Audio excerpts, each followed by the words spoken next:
Жители поселка имели возможность увидеть новогодние украшения эпохи Советского Союза и по праздничным шишкам, фонарикам, раритетным стеклянным бусам изучать историю страны. У Веры Яковлевой ретро-украшения сохранились от бабушки, которые были приобретены в конце 40-х годов в городе Клин Московской области. Позже она передала их своей дочери. Так они оказались в далекой Якутии.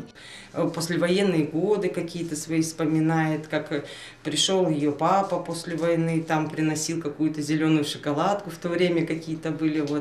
Вот эти все воспоминания, это, конечно, очень трогательно. Сейчас мои дети это все слушают.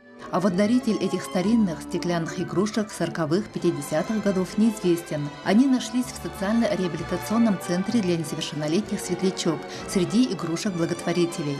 Как позже выяснилось, эти новогодние игрушки называют кремлевскими, и раньше ими украшали большие елки. Винтажные елочные игрушки, сделаны из стекла, прилично твердые, тяжелые, вес прилично чувствуется. И в основном они серебристого и золотого. Старожилы говорят, что в Хандыке вплоть до середины 70-х годов трудно было найти елочные игрушки, поэтому в этот северный многонациональный поселок привозили их со всей страны, кто с отпуска, кто при переезде. А в обилии новогодние игрушки появились в середине 80-х.